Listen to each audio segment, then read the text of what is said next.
Sa China nahulog mula sa bubong ng 4-story building. Nakaligtas kaya ang biktima? Ang update po sa balita niyan. Aming ibabahagi maya-maya.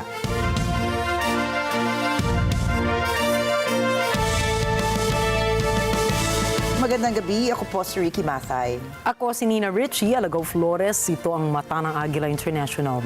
Para naman sa mga headlines ngayong araw ng Lunes. Deployment ng dagdag na military assets sa bansa, pinaplantsa na ng Pilipinas at ng Estados Unidos.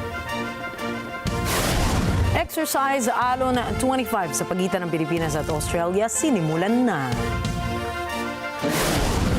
Chinese President Xi Jinping nangakong hindi sasakupin ang Taiwan sa termino ni US President Donald Trump.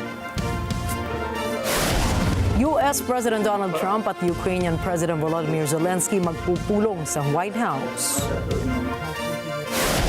At mahigit sa 20 katao sugatan sa malakas na lindol na tumama sa Indonesia.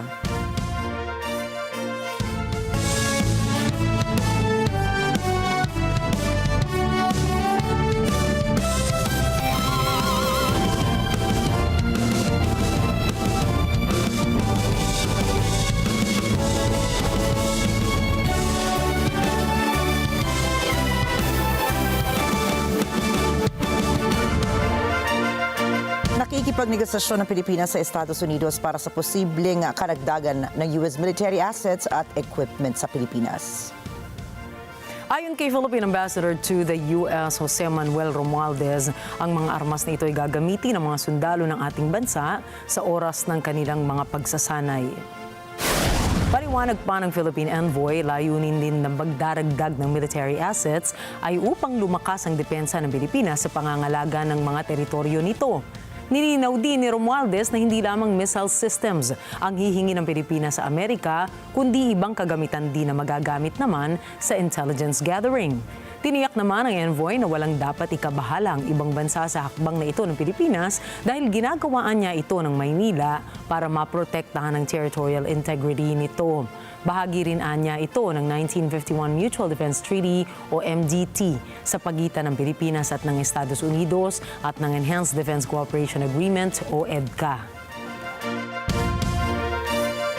Nagsimula na ang 2 linggo military drills sa pagitan ng Pilipinas at Australia sa bansa, ang Exercise ALON 25.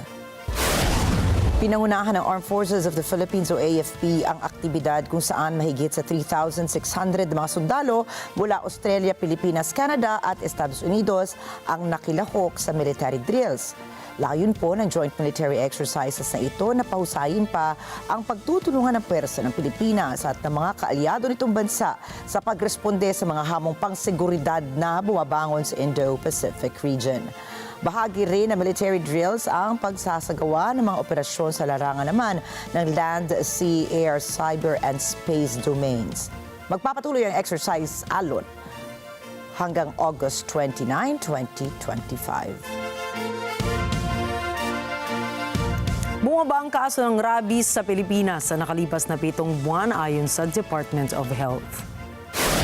Sa datos ng kagawaran mula Enero 1 hanggang Agosto 2, kanilang naitalang nasa 211 rabies cases sa bansa. Mas mababa ito ng 21% kumpara sa naitala noong parehong panahon ng 2024. Bagaman may pagbaba sa kaso ng rabies, pinapayuhan pa rin ng kagawaran ng publiko na huwag maging kampante sa rabies dahil nakamamatay pa rin ito. Hinihimok din nila ang publiko na pabakunahan ang kanilang mga alaga kontra rabies bilang proteksyon nila laban rito. Samantala, bumaba na rin po ang bilang ng kaso ng leptospirosis na ninatatala sa bansa. Mula August 10 hanggang 14, nasa 10 kaso ng leptospirosis ang naitatala ng Department of Health o DOH araw-araw. Aba, mas mababa po ito sa halos 200 kaso ng sakit na naitala ng kagawaran kada araw noong pagitan ng August 3 at 9. Sa kabuuan, nasa 3,752 na kaso ng leptospirosis na naitala ng DOH mula noong June 8. At bagaman bumaba na ang kaso ng sakit, nakaalerto pa rin ang kagawaran at nananatiling operational ang leptospirosis fast lanes nila sa buong bansa. Samantala, asahan na ng mga motorista ang dagdag bawas sa presyo ng mga produktong petrolyo bukas, August 19, 2025. Batay sa inilabas na advisories ng kumpanya ng langis, kanilang daragdagan ng 60 sentimos ang presyo sa kada litro ng gasolina. 80 sentimos naman ang bawas sa diesel, habang 90 sentimos ang rollback sa presyo sa kada litro ng kerosene o gaas. Una nang sinabi ng Oil Industry Management Bureau na epekto ng inaasahang pagtaas ng produksyon ng langis ng mga miyembro ng OPEC Plus sa susunod na buwan ng mixed price adjustment sa petrolyo bukas. Sinasabi namang nasa 90 to 95% ang kahandaan ng Bangsamoro Autonomous Region in Muslim Mindanao para sa parliamentary elections sa Oktubre.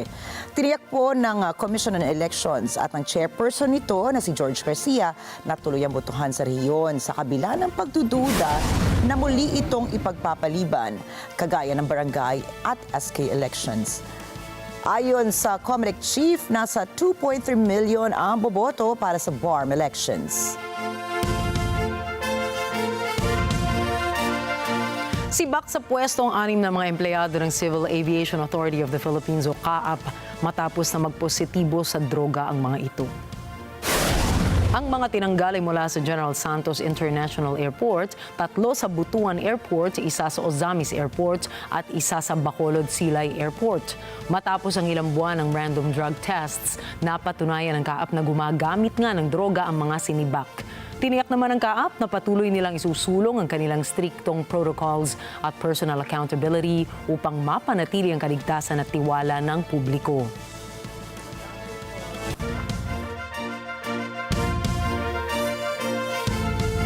Inaasahang lalabas na ng Philippine Area of Responsibility o PAR bukas si Tropical Depression Waning, ayon po yan sa PAGASA.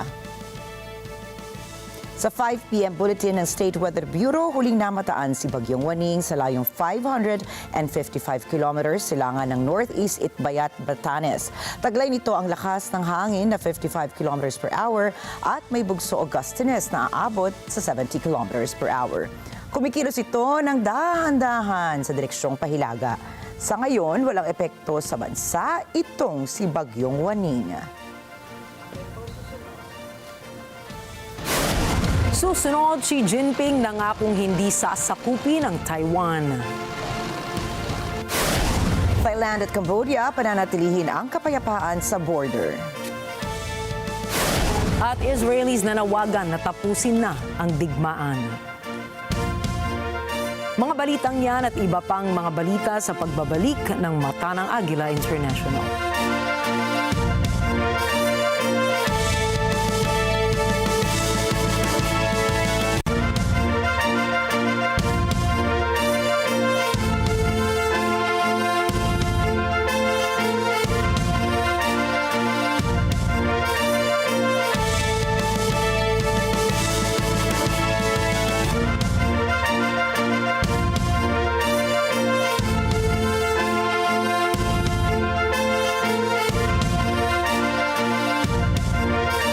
Running gets better. Hey, netizens! Get ready to run and win at the Net25 Family Fun Run 2025. Happening this August 23 at the Philippine Arena Complex. Compete in the 5-kilometer or 10-kilometer race and get a chance to win cash prizes. 10-kilometer top finishers, male and female. Third, 2,000 pesos. Second, 3,000 pesos. First, 5,000 pesos. 5-kilometer top finishers, male and female. Third, 1,000 pesos. Second, 2,000 pesos. First, 3,000 pesos. Don't miss your chance to race and take home the prize. Scan the QR code to register now.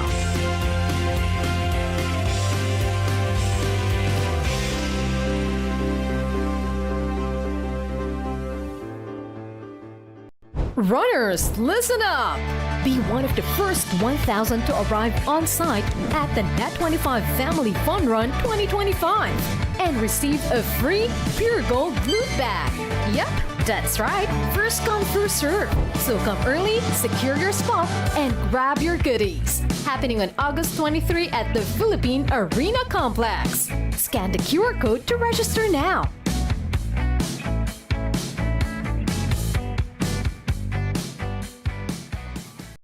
handa na ang running shoes at ang fan signs. Hindi lang cardio ang dala ng Net25 Family Fun Run 2025. May live performances din from your big rising stars. Sync, One Verse, Formula 5, Aster, Wink, Cloud 7. Fun run na? Fun girl o fanboy ka pa? See you on August 23 at the Philippine Arena. Don't forget to register. Scan the QR code.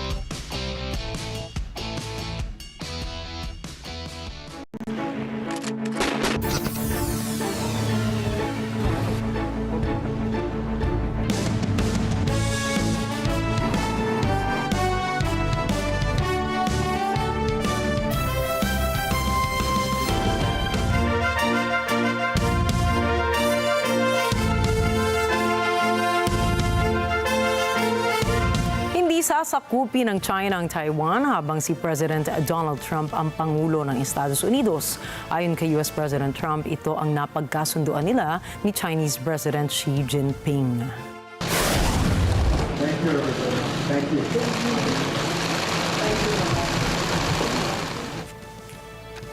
Gayunman, aminado si Trump na hindi siya otomatikong naniniwala at kanya pang tiningnan kung maisasakatuparan ito ng Chinese President. Magugunitang nag-usap sa telepono ang dalawang lider nitong Hunyo at Abril. Itinuturing ng China na bahagi ng kanilang bansa ang Taiwan. Subalit, ikinagalit ito ng Taiwan at dapat na igalang ng China ang kanilang soberanya. Mariing itinanggi ng Cambodia ang mga akusasyon mula sa Thailand na nagtanim ito ng mga bagong landmines sa kanilang border. គឺគេចោទប្រកាន់ថាកម្ពុជាប្រើមីនដាក់មីនថ្មីនិងថ្មីនេះកម្ពុជាស្តុកទុកមីនក្នុងប្រទេសរបស់ខ្លួនជាថ្មីម្ដងទៀតក្នុងនាមប្រជាជាតិមួយដែលរងគ្រោះ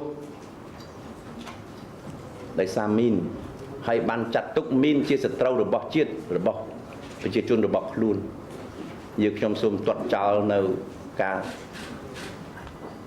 លើកឡើងរបស់ជាទីតៃដោយគ្មានមូលដ្ឋាន Tatlong sundalo ng Thai Army ang nasugatan matapos matapakan ng landmine o nakabaong bomba sa Cambodian border. Sinabi ng Foreign Ministry ng Thailand na magsasampa ito ng reklamo laban sa Cambodia dahil sa paglabag sa Ottawa Treaty na pareho naman nilang nilagdaan. Ipinagbabawal ng Ottawa Treaty ang pagtatanim at paggamit ng mga landmines sa Thailand-Cambodia border. Subalit, hinikayat ng Phnom Penh ang Royal Thai Army na iwasan muna ang pagpunta sa mga lugar na hindi pa malinis sa landmines. Tiyak din ng Phnom Penh na lilinisin ito ang kanilang border sa sandaling magkaroon na ng malinaw na boundaries sa pagitan ng Cambodia at ng Thailand.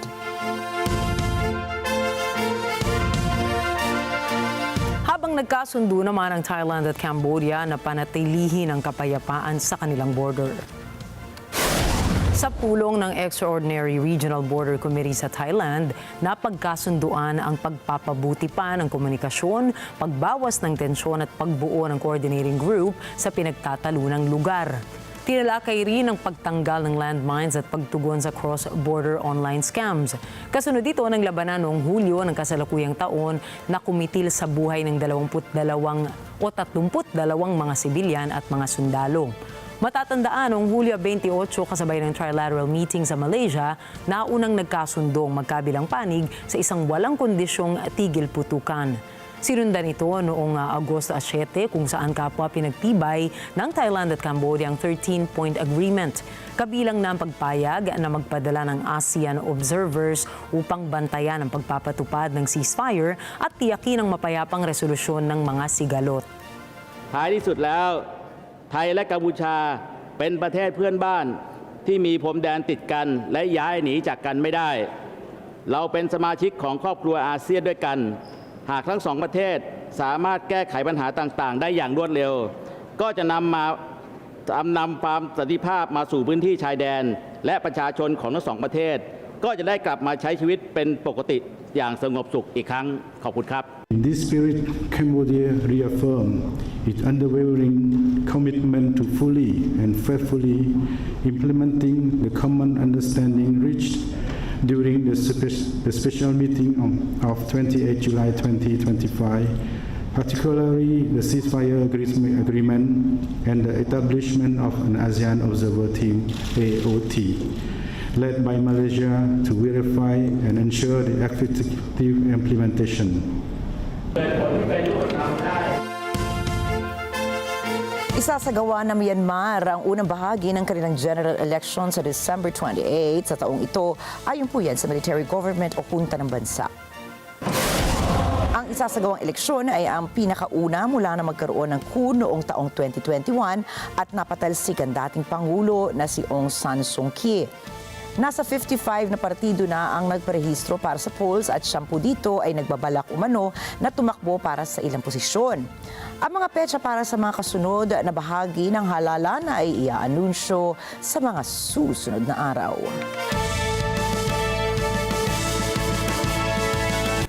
Bibisita si India ang Chinese Foreign Minister na si Wang Yi para sa mga pagpupulong na may kinalaman sa pinag-aagawang border sa Himalayas. Mula Agosto 18 hanggang 20, bibisita si Wang sa India bilang Special Representative ng China-India Boundary Question. Layo ng mga negosasyong ito na matuldukan ang matagal ng alitan sa border ng dalawang bansa. Inaasahang makakausap ni Wang ang ilang pangunahing opisyales ng India, kabilang na ang National Security Advisor na si Ajit Doval. 去年10月，习近平主席同莫迪总理在喀山成功会晤，为中印关系改善和发展指明方向。中方愿以王毅外长此次访问印度为契机，同印方一道努力，落实好两国领导人的重要共识，保持两国高层交往势头，增进政治互信，加强务实合作，妥善处理分歧，推动中印关系持续健康稳定发展。 Bigo naman na ang mga delegado sa kauna-unahang legally binding treaty ukol sa pagpigil sa plastic pollution. Noon pong Biyernes, hindi umabot sa consensus ang mga kinatawan ng summit sa kabila po yan ng pagpupursige na maselyuhan na ang kasunduan. Narito ang report ni Net 25 correspondent Jeff Sanidad. Isang 3-year global effort na layong makarating sa isang legally binding treaty laban sa plastic pollution ang pumalyang maaprubahan sa Geneva. Ito ay sa kabila ng hindi may tatangging pinsala ng plastic pollution sa mga karagatan at sa kalusugan ng tao. Lamentablemente, y pese a que la gran mayoría de los países acudimos con una actitud constructiva, mostrando flexibilidad y disposición para encontrar soluciones, hemos visto cómo las negociaciones fueron sistemáticamente bloqueadas por un número reducido de países que sencillamente no desean un acuerdo. El resultado es que hoy, después de tanto trabajo y tantas oportunidades de avanzar, no hemos podido entregar el tratado que el mundo espera. Kamakailan, nagbabala na ang diplomats at climate advocates na haharap sa oposisyon ang mga hakbang na isinusulong ng European Union at maliliit na island states na limitahan ang paglikha ng plastic. Ayon sa mga ito, ang posisyon ay magmumula sa mga bansang gumagawa ng petrochemical, gayon din sa Estados Unidos. Gamit sa paggawa ng plastic ang petrolyo, uling at gas. Ayon kay Deborah Cisneros ng Panama, mas mahirap kumbinsihin ngayon ang oil-producing countries kaysa noong una. Last time in Busan, they were more open to discuss. This time, they were just like not wanting anything. They weren't really comfortable with any option. So it was hard because we always had them like against us in each of the important provisions. Ikinalulungkot din ng kinatawan ng Saudi Arabia ang kinalabasan ng mga pag-uusap. We are deeply troubled and find it extremely problematic that in a process where we are meant to find a legally binding instrument on ending plastic pollution, including in the marine environment, the discussion centered around a certain avenue and a certain pathway and did not include recycling and waste management and the robustness that is required there. In fact, we were prevented from discussing scope, from discussing definitions, and many other things. Tila nawalan ng pag-asa ang anti-plastic campaigners pagdating sa pagbabago ng posisyon ng administrasyon ni Pangulong Donald Trump na noong Pebrero ay lumagda ng isang executive order na nanghihikayat sa paggamit ng plastic straws. Ayon kay Biyernes ng International Pollutants Elimination Network, isang global network ng higit sa 600 public interest NGOs, patay ang consensus. Consensus is dead. You cannot have a deal where all the countries who produce and export plastics and oil can decide the terms of what the deal is going to be, because the result of that is what we had here today, which is a failure to one degree, but sometimes you have to fail to succeed in the long run. Ilan sa mga delegado ang nagmungkahi ng magbotohan upang baliin ang deadlock o di kaya'y baguhin ang proseso ng pagdedesisyon. I think what we witnessed was a failure, but what is most important when you fail is to try to learn something from it so you don't fail again and you can do things differently. They need to fix once and for all the decision-making process in this process so that countries don't have a veto right. But if they don't fix this and if they stay in this process, we're going to see exactly the same thing the next time we meet. Wala pang komento mula sa diplomatic mission ng Estados Unidos sa Geneva ukol sa kinahinatnan ng anti-plastic treaty efforts na ito. Jeff Sanidad, Boston, Massachusetts, para sa mata ng Agila International. Trusted, connected, on point. Para kay US President Donald Trump, dapat nang bumitiw ang Ukraine sa paghahangad na maibabalik sa kanilang Crimea at maging miyembro ng North Atlantic Treaty Organization o NATO. Matapos ang kanilang pag-uusap ni Russian President Vladimir Putin sa Alaska, umaasa si Trump na tatanggapin ng Ukraine ang mga pinaparatang na kondisyon upang tuluyan ng matapos ang digmaan ng bansang Ukraine at Russia. Sa nalalapit na pagpupulong sa White House kasama sina Ukrainian President Volodymyr Zelensky at ang mga European leaders, ilalahad ng kampo ni Trump ang mga kompromiso ukol sa napag-usapang tigil putukan. They're going to set up a meeting now between President Zelensky and President Putin. And myself, I guess, I didn't ask you about it. Not that I want to be there, but I want to make sure it gets done. We agreed on a lot of points. I mean, a lot of points we're agreed on. But there's not that much. There's, one or two pretty significant items, but I think they can be reached. Now it's really up to President Zelensky to get it done. And I would also say the European nations, they have to get involved a little bit. There's going to be some land swaps. There will be more Russian territory than there had been. And what Ukraine wants and needs desperately is our security measures that won't be NATO related.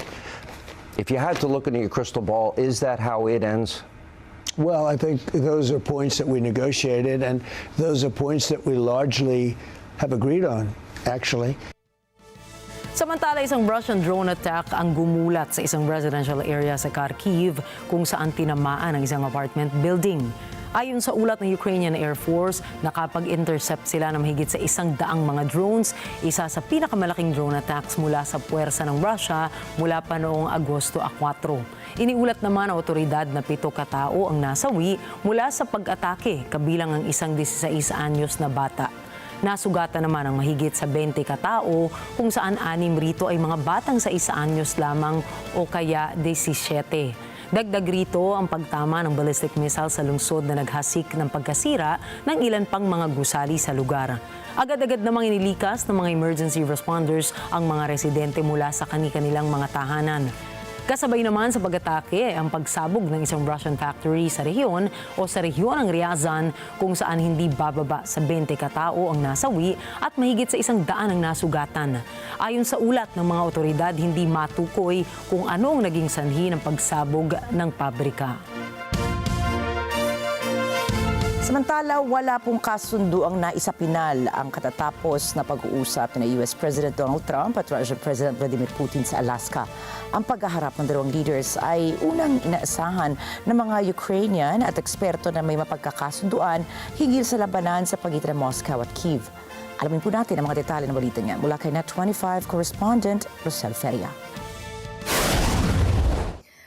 Noong Noong Biyernes sa Alaska, matapos ang halos 3 oras na pagpupulong ni President Donald Trump at Russian President Vladimir Putin, humarap ang dalawa sa isang joint press conference.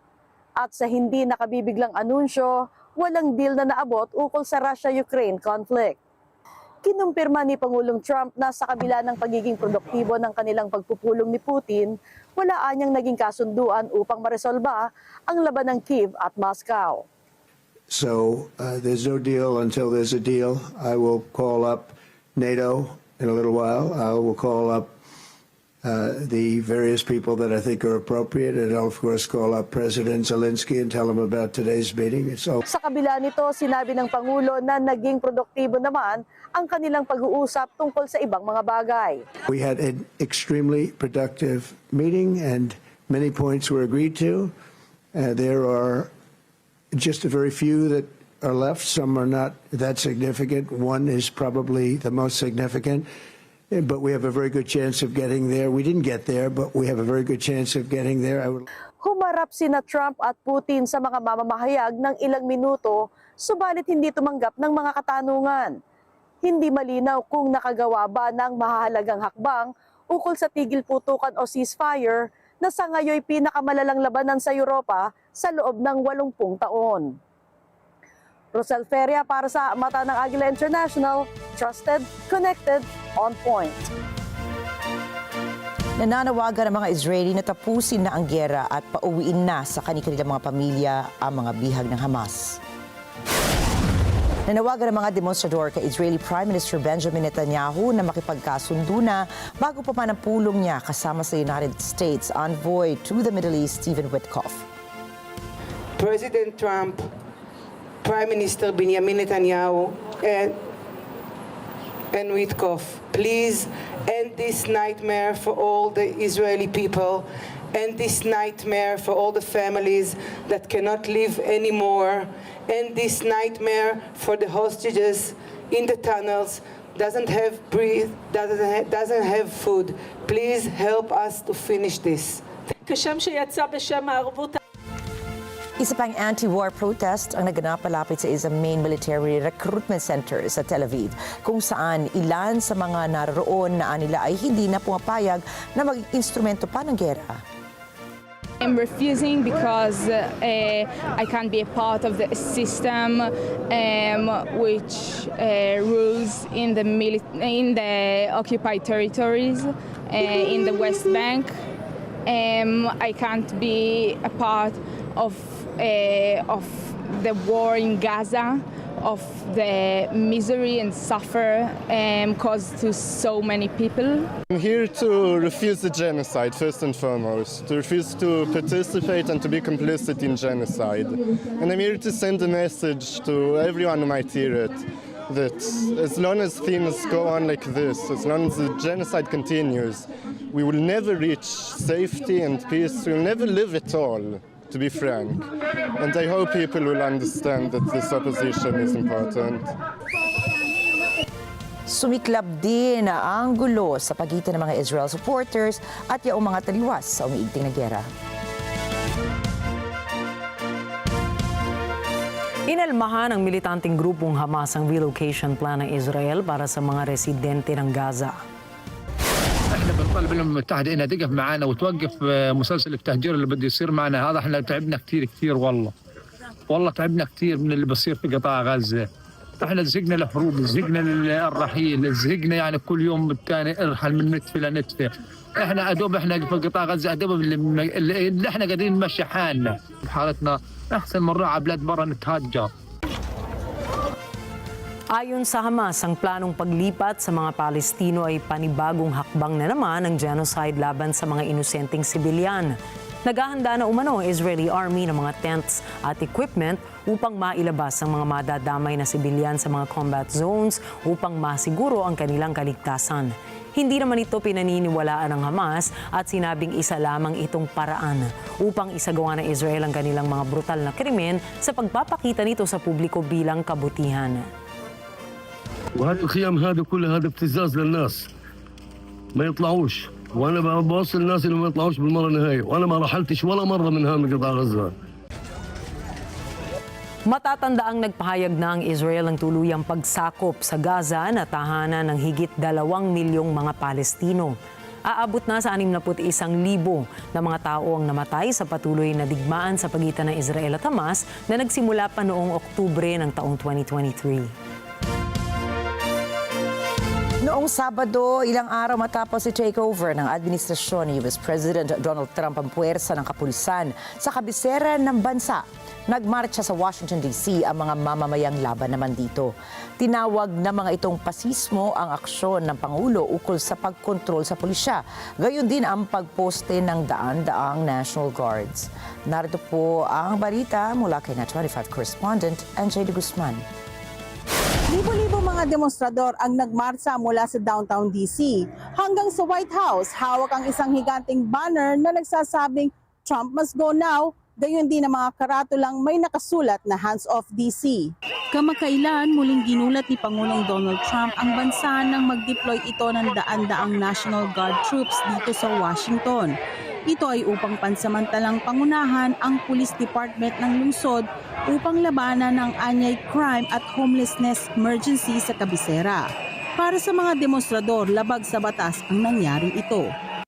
I want America to understand that what's going on here is unconstitutional, illegal, immoral, wrong. We've got an illegal martial law going on in D.C. when there's no problems here that aren't normal crime that exists in America. We have an illegal and immoral going after immigrants for no reason. Tuligsa ng mga ito na tila ginagaya ng administrasyon ang takbo ng gobyerno sa Russia. Dagdag nila, hindi krimen ang mawala ng tirahan o ang pagiging homeless. He's not only a fascist, but we have a man here who has just been given praise by Putin. You can put those dots together. You can see what he's doing. Look what they're trying to do to the homeless right here in D.C. It's nothing different. It's nothing different than what the Russians did back in the day when they had that cosmetic design that they wanted to do, where the first thing they did was get rid of what they considered was the undesirables, or the people who they thought nobody cared about. So now he's trying to make the homeless look like criminals.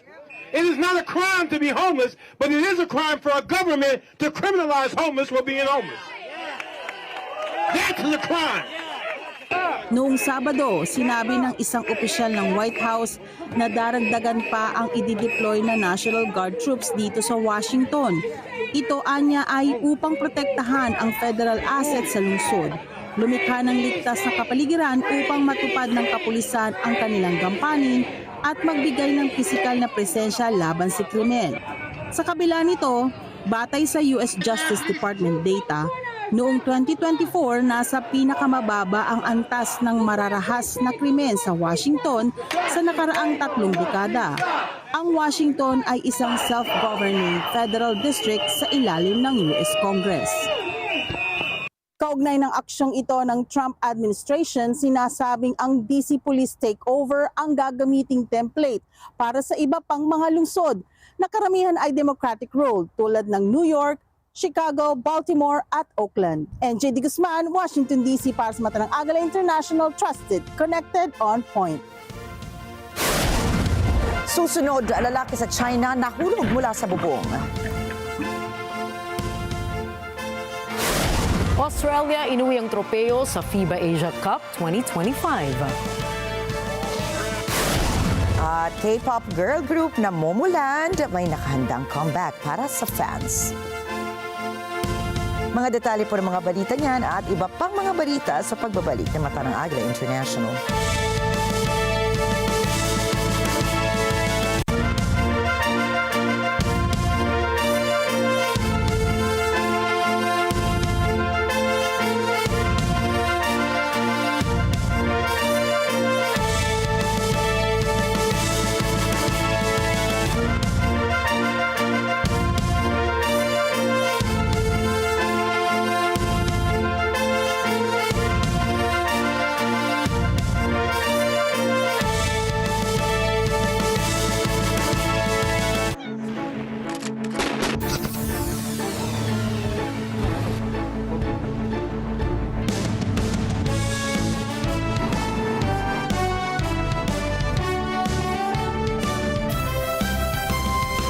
way to success?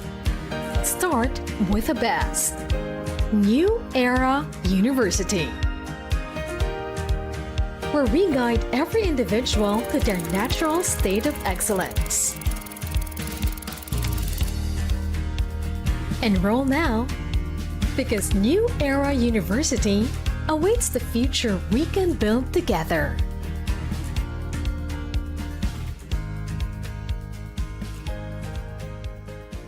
Sa dami ng usap-usapan, alin ba ang dapat paniwalaan? Magandang umaga, Pilipinas! Luzon, Visayas at Mindanao. Siyempre po, worldwide. Balitang may basehan, komentaryong may laman. Kasama sina Jen Subarjaga at Nelson Lubao. Tuloy ng paglilingkod bayan. Balita, komentaryo, totoo. 100%. Lunes hanggang Biyernes, alas 5 ng umaga, dito lang sa Net 25. Let's net together sa Net 25. Sa Net 25. Dahil walang hinto ang balita. Financial straits. Mata ng Agila Weekend tuwing Sabado, alas 4 ng hapon. Ito ang Net 25. Matatag, matapag, matapak. Let's net together sa Net 25. Sa Net 25. Nagbabalik ang mata ng Agila International at sa pagpapatuloy po ng ating mga balita ngayong gabi. Isang lalaki ang nahulog mula sa bubong ng isang gusali sa China. Sa police report, kinukumpuni ng lalaki ang bubong ng 4 na palapag ng gusali nang nadulas at nawalan ito ng balanse. Dito na siya nahulog at bumagsak sa isang kotseng nakaparada sa baba. Sa poll sa video na naunang tumama ang puwet na lalaki sa kotse at saka naman nabasag ang salamin ng bubong ng sasakyan at gumulong ito patungo na sa lupa. Naisugod kaagad ang biktima sa pagamutan at napag-alamang nagtamo siya ng fracture sa tailbone vertebrae nito. Ligtas at nagpapagaling ngayon ang lalaki sa ospital.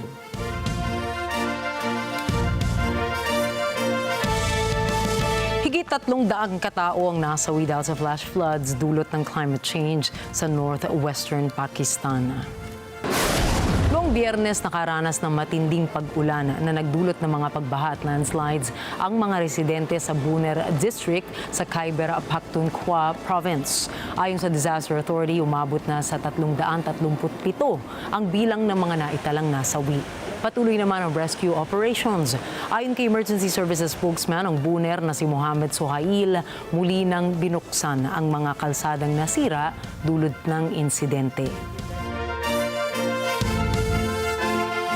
Niyanig ng magnitude 6.0 na lindol ang mga isla o ang isla ng Sulawesi, Indonesia nitong linggo na madaling araw.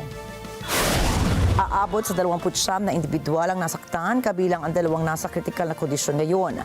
Batay sa National Disaster Management Agency o BNPB, may lalim na 10 kilometers ang tectonic in origin ng lindol. Naramdaman ang pagyanig sa ilang kalapit na lugar katulad ng Poso Region. Wala namang naiulat na nasawi mula sa insidente. Patuloy po ang pagbabantay ng mga otoridad sa posibleng aftershocks, kabilang ang bansang Indonesia sa Pacific Ring of Fire kung saan madalas ang mga paglindol at may maraming aktibong bulkan.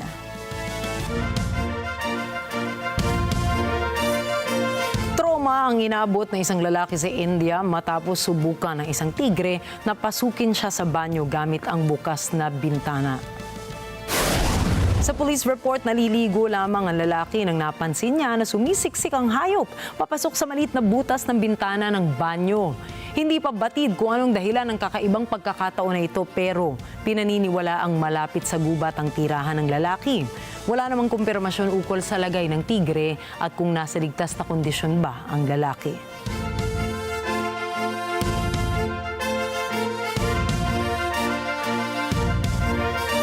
Dismayado naman ang political analysts at ang publiko sa katatapos na pulong sa Alaska ni US President Donald Trump at ni Russian President Vladimir Putin.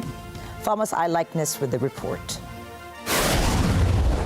The much ballyhooed get-together did not produce the ceasefire that Trump had sought, nor did he follow up with the consequences he's threatened if Putin continues the war. This is how protesters in Anchorage, the city that hosted the meeting, felt after the two leaders met. We didn't expect to see anything become of this meeting, other than the two got together for the first time in 4 years. We are wasting huge amount of money in bringing two convicted felons and criminal of war to Alaska for nothing. I'm upset. I'm mad. I don't personally feel like Trump or Putin were really interested in making a deal to begin with. On the streets of Kyiv, people are shocked at the welcome that Trump gave Putin, adding they're frustrated the summit produced nothing. Newly recruited Ukrainian soldiers called the talks empty, saying the leaders hold discussions and talk while people are dying. Former National Security Advisor to the Biden administration, Jake Sullivan, says Trump had articulated a ceasefire or consequences, and he failed to produce.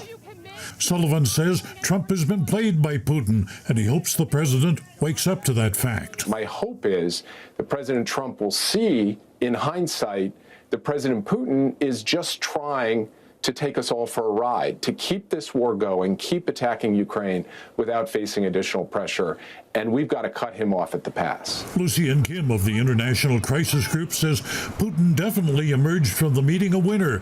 Kim says a little over a week ago, the Russian leader faced tough sanctions unless he agreed to a ceasefire. And here we are just a little bit more than a week later, and he's had a full-scale summit at a U.S. Air Force base in Alaska with the U.S. president, probably the longest red carpet I've ever seen. Very good treatment, and very little came out of it. But the lack of results from the meeting probably pleased Putin, according to former Ukrainian Defense Minister Elena Frolova. This is actually fits into the plan of Putin, which tries to postpone the time, tries to postpone the decision making, and utilize this time for further activities. Later today at the White House, Trump meets with Ukrainian President Volodymyr Zelensky, who will be accompanied by European leaders, including European Commission President Ursula von der Leyen. Von der Leyen is clear about how she sees the situation. There can be no limitations on Ukrainian armed forces, be it cooperation with or other third countries or assistance from other third countries, no limitations for the Ukrainian armed forces. But there are fears this conflict may be a replay of the end of the war in Afghanistan that Trump negotiated. Essentially then, he left the Afghan government out of the negotiations and handed over the country to the Taliban. Ukraine does not want to suffer the same type of fate. Thomas I. Likeness, Matanang Agila International. Trusted, connected, on point.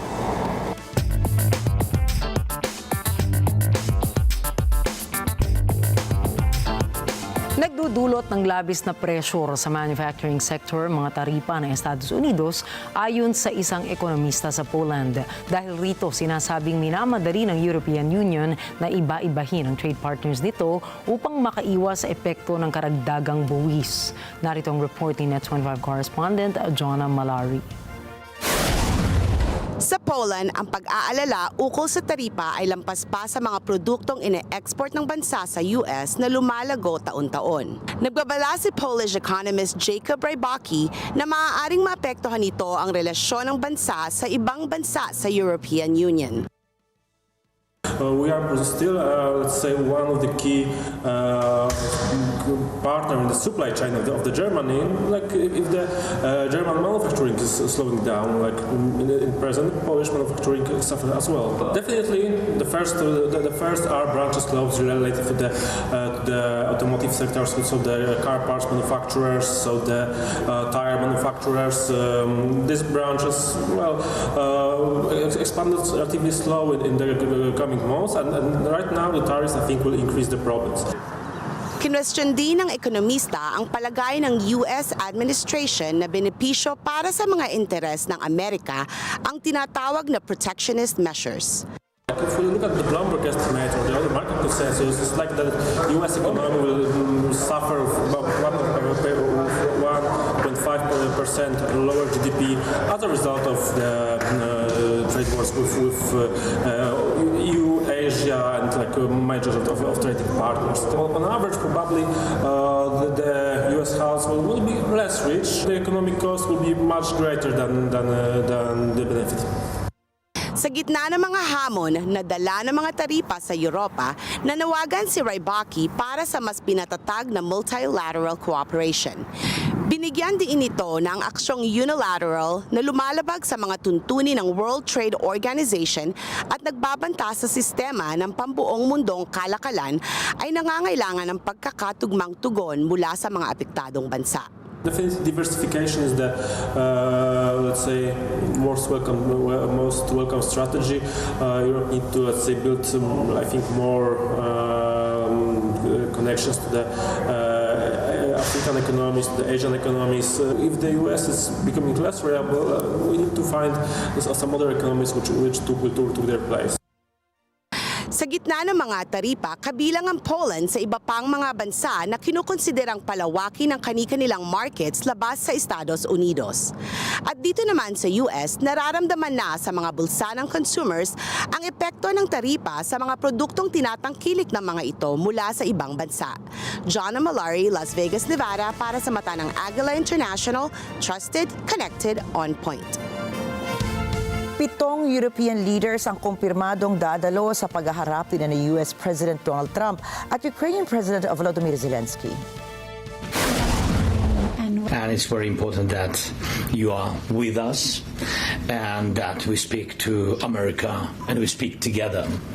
And it's important that Washington is with us. And today, in several forums, we are deciding what we are going to discuss in Washington.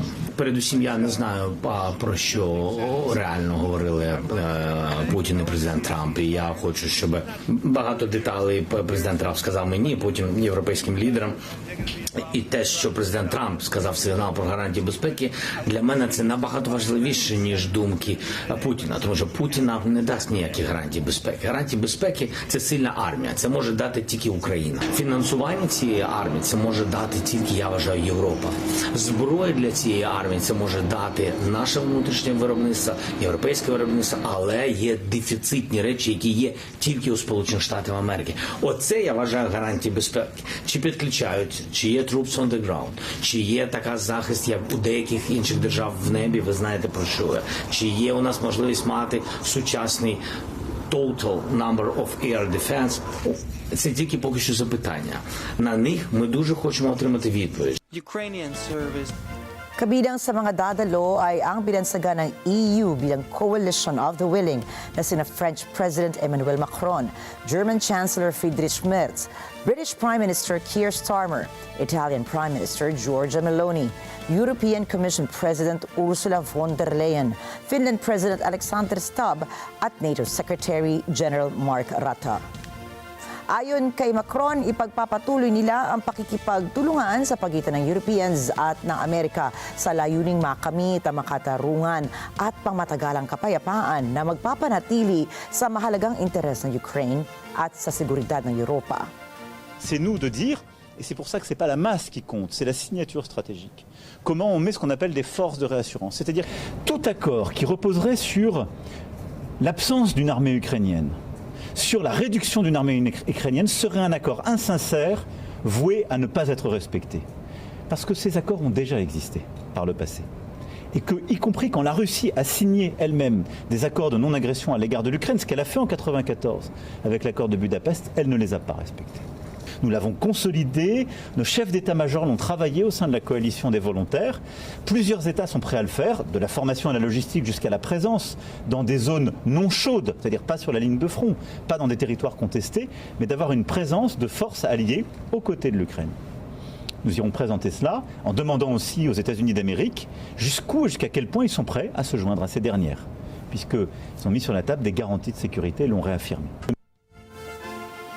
Sinabi naman ni Merz na tatrakayin niya ang estado ng ginagawang peace efforts sa Ukraine kasama ang iba pang attendees at igigiit ang interes ng Germany para sa agarang peace agreement. Einen Punkt, da hat Präsident Trump zu Recht darauf hingewiesen, Russland scheint bereit zu sein, entlang der sogenannten Kontaktlinie die Verhandlungen zu führen und nicht entlang der Verwaltungsgrenzen. Das ist ein gewaltiger Unterschied, denn Russland stellt Gebietsansprüche, die bis jetzt militärisch von Russland nicht besetzt worden sind. Das ist offensichtlich Gegenstand der Gespräche in der Nacht gewesen und die hat Putin nach den Worten von Präsident Trump zugestanden, entlang der jetzigen des jetzigen Frontverlaufs zu verhandeln. Aber die Gespräche haben begonnen. Sie werden bereits am Montag fortgesetzt. Und natürlich, die Europäer werden dabei eine Rolle spielen, aber wir dürfen uns auch nicht überschätzen. Geschlossenheit Europas ist wichtig, aber die entscheidende Rolle in diesem Krieg wird bis auf Weiteres die Vereinigten Staaten von Amerika spielen, der amerikanische Präsident, der dann auch die Macht in der Hand hat, sowohl militärisch als auch mit entsprechenden Sanktionen, mit Zöllen, darauf hinzuwirken, dass Russland sich mehr bewegt, als sie es gegenwärtig tun. Wer ist denn jetzt verantwortlich? Pinuri naman ni Starmer ang pagnanais ng Zelensky para sa makatarungan at pangmatagalang kapayapaan at kinumpirma ang kanyang pagbiyahe patungong Washington para dumalo sa pulong. Samantala, malugod namang tinanggap ng Zelensky ang makasaysayang desisyon ni Trump na mag-alok ng security guarantees para sa Ukraine sakaling mapagkasunduan ang peace deal sa Russia. Ito ay matapos sabihin ng Special Envoy ni Trump na pumayag na si Russian President Vladimir Putin na palakasin ang security guarantees para sa Ukraine kabilang ang posibleng NATO-style defense arrangement.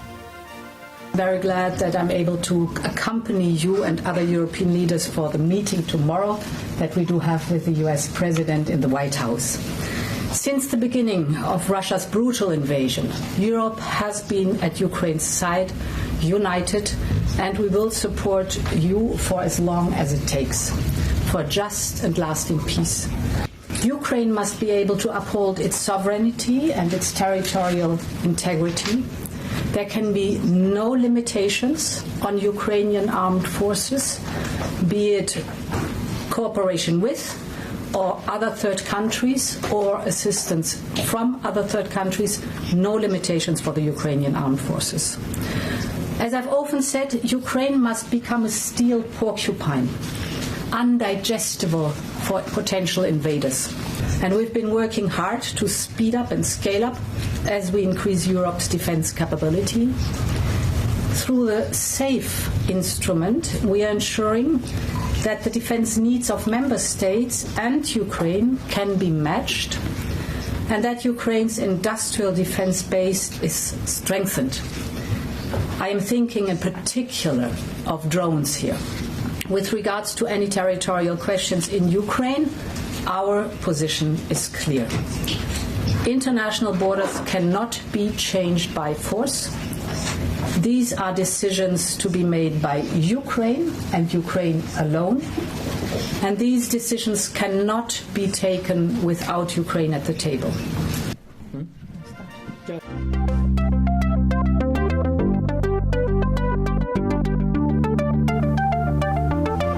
Opisyal lang nagtapos ang 3-day sporting events na World Humanoid Robot Games sa Beijing. Dumalo sa paligsahan ng mga humanoid robots mula sa mahigit 280 teams ng 16 na mga bansa. Ilan sa mga sporting events sa kanilang sinalihan ay ang football, track and field at table tennis. Mayroon ding hiwalay na aktibidad sa event para naman talakayin ang mga hamong kinaharap ng mga robots, partikular sa pagsasaayos ng mga gamot at paghawak ng mga materyales sa mga cleaning services. Ayon sa organizers ng Robot Olympics, naging matagumpay ang kanilang event dahil marami silang mahalagang data na nakolekta para makamit nila ang pag-develop o magamit nila ang pag-develop ng mga robots na gagamitin naman sa mga praktikal na gawain katulad ng factory work.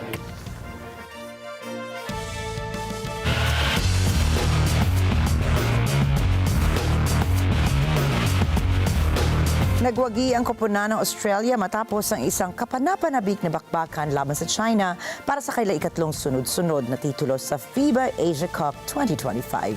Si Kyle Lara po nagbabalita para sa championship. 15-point lead na bigla itong pataubin ng matikas na depensa at maliksing opensiba ng Australian Boomers sa huling quarter. Laban sa final score na 90-89. Nang ibabaw naman sa court si number 15 Xavier Cooks na may parangal bilang most valuable player of the game na mayroong 30 points, 9 rebounds, na may 13 for 17 from the field. Sinabayan nito ni Jalen Galloway na may 23 points at 5 rebounds at ni William Hickey na nagbigay ng 15 points para sa koponan.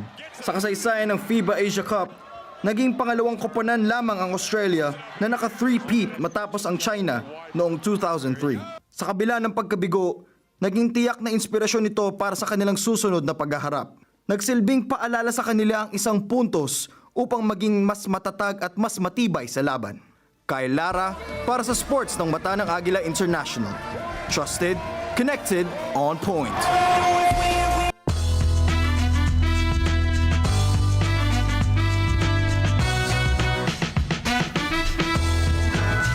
Isang magandang balita para sa mga Marys o fans ng K-pop girl group na Momoland. Ito ay dahil sa September 8 ay magbabalik sa entabladong Korean pop girl group sa ilalim ng Inyon Entertainment.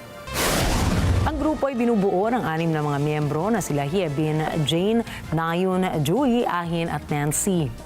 Ayon sa kanilang ahensya, nakapaghanda na ng music video ang grupo at iaanunsyo ang schedule sa mas madaling panahon. Huling naglabas ng kantang Momoland noong 2022 na may pamagat na Yummy Yummy Love kasama ang Dominican singer na si Nati Natasha sa ilalim ng MLD Entertainment at opisyal na nag-disband noong taong 2023.